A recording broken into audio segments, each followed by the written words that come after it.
날마다 하나님의 말씀을 가까이 하는 모든 성도분들에게 하나님의 은혜와 사랑이 함께하길 주님의 이름으로 축원합니다. 오늘 우리에게 주시는 하나님의 말씀은 요한일서 3장 8절에서 12절까지의 말씀입니다. 죄를 짓는 자는 마귀에게 속하나니 마귀는 처음부터 범죄함이라.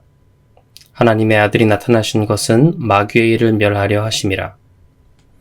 하나님께로부터 난 자마다 죄를 짓지 아니하나니 이는 하나님의 씨가 그의 속에 거함이요 그도 범죄하지 못하는 것은 하나님께로부터 났음이라.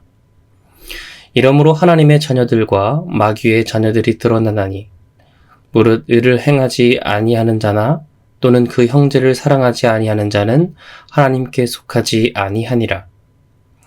우리는 서로 사랑할지니 이는 너희가 처음부터 들은 소식이라. 가인같이 하지 말라. 그는 악한 자에게 속하여 그 아우를 죽였으니 어떤 이유로 죽였느냐? 자기의 행위는 악하고 그의 아우의 행위는 의로움이라. 아멘. 지난 시간 우리는 범죄하지 아니하며 하나님의 관역을 향해 나아가는 진정한 성도의 삶을 함께 나누었습니다. 예수님을 믿는다는 것은 하나님이 정하신 그 관역을 향하여 날마다 나아가는 것이라는 것을 의미하였죠. 내 생각, 내가 사랑하는 욕망들을 내려놓고 세상을 사랑하여 따라가던 나의 방향을 돌려 하나님의 관역으로 나아가는 것이 바로 진정한 성도의 삶임을 지난 시간 함께 확인하였습니다. 오늘은 이어서 죄와 마귀의 정체, 그리고 성도가 마땅히 살아가야 할 삶의 방향을 명확하게 보여주는 사도 요한의 말씀을 함께 나누려 합니다. 요한은 오늘 본문을 통해 죄의 본질이 무엇이며 성도는 왜 죄를 멀리해야 하는지를 분명히 보여주는데요. 먼저 8절 말씀입니다. 죄를 짓는 자는 마귀에게 속하나니 마귀는 처음부터 범죄함이라. 하나님의 아들이 나타나신 것은 마귀의 일을 멸하려 하심이라.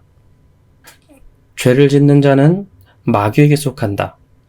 8절에서 요한은 죄를 짓는 자는 마귀에게 속한다고 단호하게 선언합니다. 여기서 죄를 짓는이라는 표현은 헬라어 현재 분사 포이온으로 계속해서 반복적으로 죄를 짓는 습관적인 삶을 뜻합니다. 단순히 실수하고 넘어지는 것을 말하는 것이 아닙니다. 죄를 삶의 태도로 삼고 죄를 합리화하며 살아가는 존재. 그는 바로 마귀에게 속한 자라고 말하는 것이죠.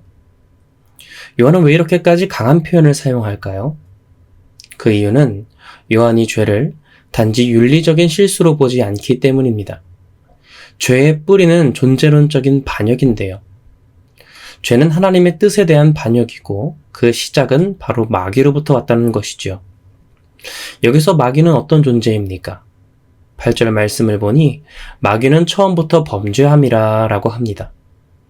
여기서 처음은 태초의 이전, 즉 창조 전부터 시작된 영적인 세계의 타락을 말하지요.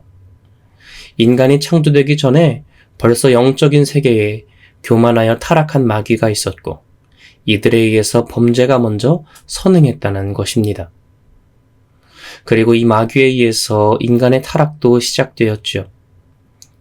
이 마귀는 모든 인간의 악의 근원이 되고 오늘도 죄를 범하는 모든 사람들의 아버지가 되어 세상의 어두움을 주관하고 있습니다.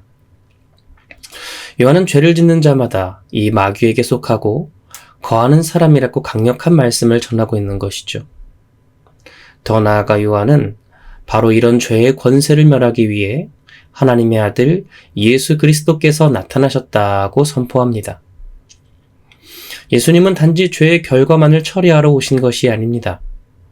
죄를 창조하고 죄를 퍼뜨리는 존재, 바로 마귀의 일을 완전히 부숴버리기 위해 오셨습니다. 여기서 멸하다로 번역된 단어 리세는 가정법, 부정, 과거 능동태로 사용되었는데요. 어려운 말 같은데 그 핵심은 예수님이 사탄의 일들을 파괴하시는데 아주 적극적이고 완전하게 헐어버리신다는 뜻을 담고 있습니다.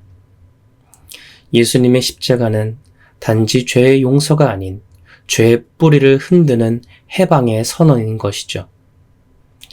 이 말씀 가운데 우리의 삶을 조명해 볼 때 우리 여러분은 지금 어느 곳에 거하고 있습니까? 우리가 죄에 거하고 있는지 선에 거하고 있는지에 따라 우리가 사탄에 속한 자인지 아니면 그리스도 안에 속한 자인지를 분명하게 알 수 있습니다. 이어서 9절 말씀입니다. 하나님께로부터 난 자마다 죄를 짓지 아니하나니 이는 하나님의 씨가 그의 속에 거함이요 그도 범죄하지 못하는 것은 하나님께로부터 났음이라. 9절에서 요한은 반대로 하나님께로부터 난 자는 죄를 반복하지 않는다고 말합니다. 그 이유는 그 속에 하나님의 씨가 있기 때문인데요. 여기서 씨는 하나님의 생명력, 즉 말씀과 성령의 임재를 뜻합니다. 하나님의 말씀이 성도 안에 거하면 그는 더 이상 죄 안에 거할 수 없다는 것이죠. 이런 맥락 안에서 베드로전서 1장 23절에서 베드로는 성도의 거듭남에 대해 말하면서 그리스도인은 썩지 아니할 씨, 곧 하나님의 살아있는 말씀으로 났다고 전하고 있습니다. 또한 야고보서에서 야고보는 1장 18절 말씀에 성도가 진리의 말씀으로 나은 바 되었다고 전하고 있지요. 이처럼 하나님의 말씀이 우리 안에 하나님의 씨가 되어 우리를 새롭게 하고 죄에 거하지 못하게 하는 근원이 됩니다. 또한 하나님의 씨는 성령이기도 합니다. 성령이 우리 안에 거하셔서 우리를 친히 거듭나게 하십니다. 바울은 로마서 8장 14절에서 성령이 내주하는 성도들은 그분의 인도하심을 받아서 살아가게 되어 그 삶에서 모든 육체의 소욕을 물리치며 거룩한 성령의 열매를 맺으며 살아간다고 우리에게 전해줍니다. 이처럼 진정한 그리스도인이 범죄 안에 거하지 않는 이유는 그 안에 하나님의 씨, 곧 말씀과 성령이 있기 때문입니다. 우리의 능력으로 인함이 아닌 오직 하나님으로부터 나오는 성령의 능력과 은혜로 우리가 죄로부터 자유로울 수 있는 것이죠. 비록 우리가 죄의 유혹 앞에 가끔 넘어지고 실수할 수 있습니다. 하지만 그 속에서 회개하고 돌아오는 힘은 바로 이 하나님의 씨, 곧 성령의 역사인 것이지요. 새롭게 하소서에 개그맨 김기리 씨가 나온 적이 있습니다. 그런데 믿음 생활을 하면서도 담배를 끊지 못했다고 해요. 정확히 말해서 담배를 끊을 생각을 하지 않았다고 합니다. 아니, 담배 피면서 하나님 믿을 수 있는데 왜 그렇게 힘들게 끊어야 하나 생각했다고 하죠. 그런데 어느 날 중요한 미팅이 있어서 운전을 하면서 가는데 하나님께 간절한 마음에 기도했다고 합니다. 하나님, 저 정말 이 미팅 잘하고 싶습니다. 도와주세요. 기도하는데 기도하면서 하나님 제발 살려주십시오. 이렇게 기도하고 있는 자신의 모습을 발견했다고 합니다. 그러면서 너무나 놀라가지고 그 순간 큰 충격에 빠졌다고 하는데 기도하면서 담배 피는 자신의 모습을 보며 한 손으로는 하나님을 섬기고 한 손으로는 자신의 우상을 섬기는 것으로 보였다고 하죠. 그렇게 떨리는 상황 속에서 담배를 의지하는 모습을 보면서 아, 이건 나에게 우상이구나 생각에 들며 담배를 끊게 되었다고 합니다. 물론 담배 피는 행위 자체가 죄에 거한다고 보기는 어렵습니다. 하지만 그의 예화 가운데 알 수 있는 것은 그의 안에 하나님의 씨인 말씀과 성령이 있었기 때문에 그가 점점 하나님 안에서 변화되어 갔다는 것이죠. 오늘 우리는 반복해서 무너지는 자신의 죄 앞에서 어디에 귀 기울이고 있습니까? 성령의 음성에 귀 기울이고 있습니까? 말씀에 귀 기울이고 있습니까? 아니면 세상의 죄, 사탄의 속삭임에 귀 기울이고 있습니까? 사탄에게 귀를 기울이게 된다면 자신의 죄를 합리화하며 반복하며 죄를 짓고 있을 수 있습니다. 다음으로 10절 말씀인데요. 이러므로 하나님의 자녀들아, 마귀의 자녀들이 드러나나니 무릇 의를 행하지 아니하는 자나 또는 그 형제를 사랑하지 아니하는 자는 하나님께 속하지 아니하니라. 10절에서 요한은 우리에게 무슨 말씀을 전해주고 있습니까? 의를 행하고 형제를 사랑하지 않는 자는 하나님께 속하지 않았다고 단언하고 있지요. 의를 행한다는 것은 단지 바르게 사는 정도가 아닙니다. 하나님의 뜻과 질서를 삶에 실현하는 것이죠. 그리고 그 실현은 반드시 사랑의 형태로 나타납니다. 형제를 사랑하지 않는 자는 아무리 신앙이 좋아 보이고 교회에 오래 다녔다 해도 하나님의 자녀일 수 없다는 이 선언은 우리로 하여금 두렵게 만들죠. 요한은 하나님의 자녀됨의 가장 분명한 증거로 형제 사랑을 강조합니다. 예수님 또한 마태복음 22장에서 하나님 사랑과의 수직적 관계가 반드시 이웃 사랑이라는 수평적 관계로 연결되어야 한다고 말씀하셨습니다. 오늘 우리가 하나님을 사랑한다고 고백한다면 우리의 사랑은 교회 안의 형제자매, 그리고 우리 주변 이웃을 향해 나아가야 한다는 것이죠. 하나님을 향한 수직적 사랑은 반드시 내 주변의 수평적 사랑으로 전해지게 되어 있습니다. 오늘 우리는 나는 교회 안에서 진심으로 형제를 사랑하고 있는가 질문해 보아야 합니다. 내가 불편해하는 누군가를 피하면서 괜찮다고 합리화하고 있지는 않은지 항상 점검해야 하는 것이죠. 마지막 11에서 12절 말씀입니다. 우리는 서로 사랑할지니 이는 너희가 처음부터 들은 소식이라. 가인같이 하지 말라. 그는 악한 자에게 속하여 그 아우를 죽였으니 어떤 이유로 죽였느냐? 자기의 행위는 악하고 그의 아우의 행위는 의로움이라. 11절에서 요한은 우리가 서로 사랑해야 한다는 메시지가 우리가 처음부터 들은 소식이라고 전합니다. 여기서 처음부터의 뜻은 처음 복음을 들었을 때를 의미하는데요.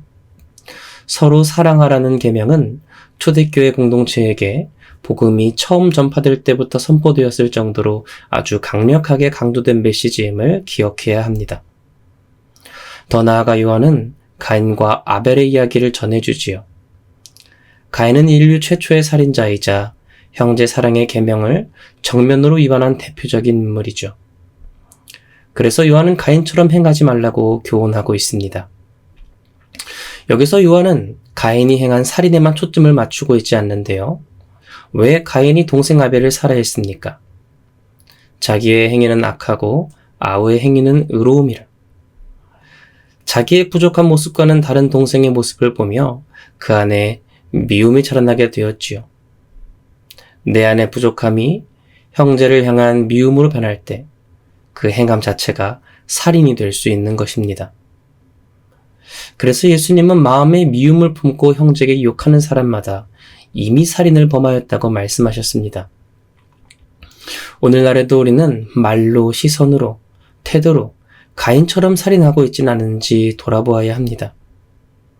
오늘 내 안에 가인은 누구입니까? 미움이라는 이름으로 말과 침묵으로 상처를 준 사람은 없습니까? 오늘 우리는 말씀을 통해 우리의 삶의 모습을 돌아보기 원합니다.